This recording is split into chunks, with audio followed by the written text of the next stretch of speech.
But Brett, let's shift into the MLB because more and more players decline to play.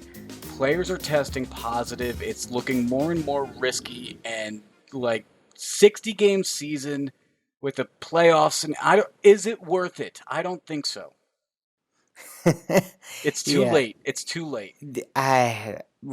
I mean, I saw the Freddie Freeman, his wife, posted on Instagram. And you just sit there and you're like, you know, maybe maybe we just pack it in for this year. But I hope we figure out a way to safely play baseball. They're doing it in Korea.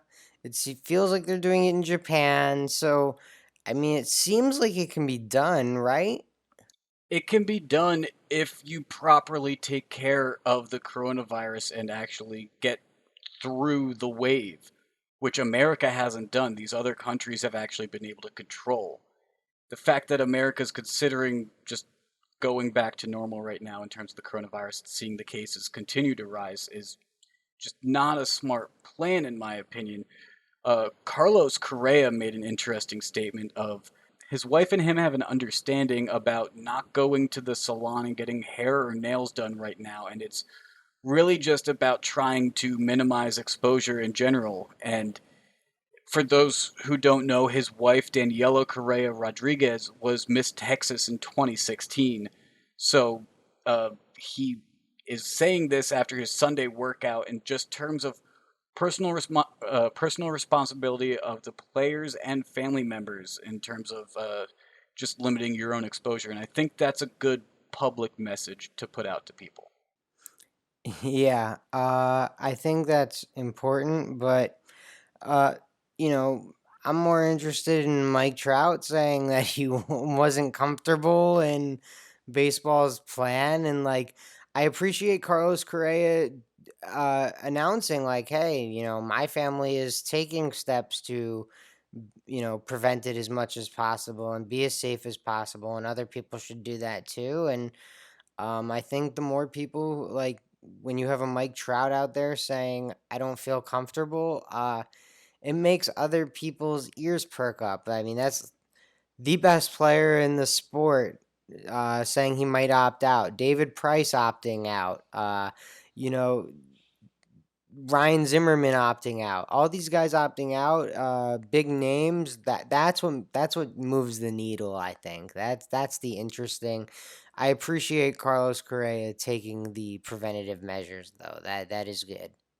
And you're naming players with really big contracts. I mean, Mike Trout, 426 plus in terms of what he makes. He earns a lot every year and is losing a lot by opting out. David Price, an over $200 million contract in total. Um, Christian Yelich actually addressed that. We've talked about this before of our uncertainty of what future contract negotiations will be like post coronavirus because Christian Yelich says he was very fortunate, announced on March 8th. Think of how close that was to when everything went down. The NBA closed on March 11th. They announced on March 8th his 9-year, $215 million deal.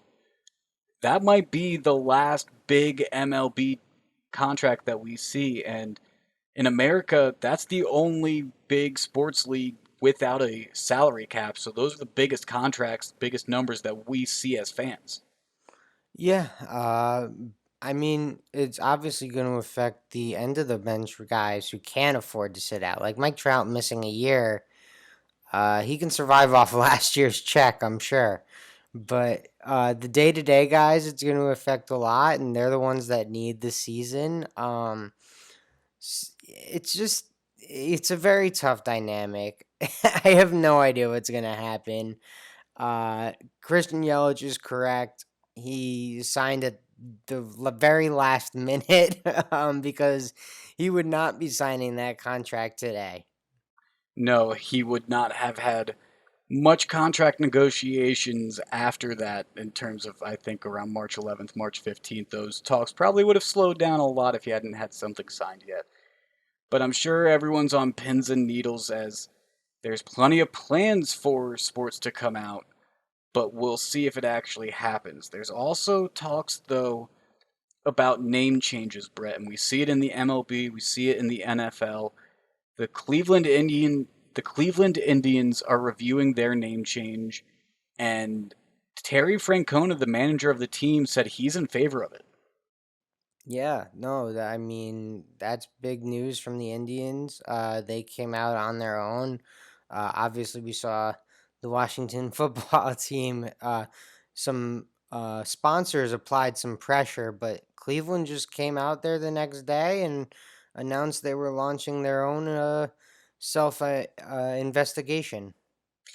I mean, people have seen the outcries over the Cleveland logo, just like there have been over the Washington name.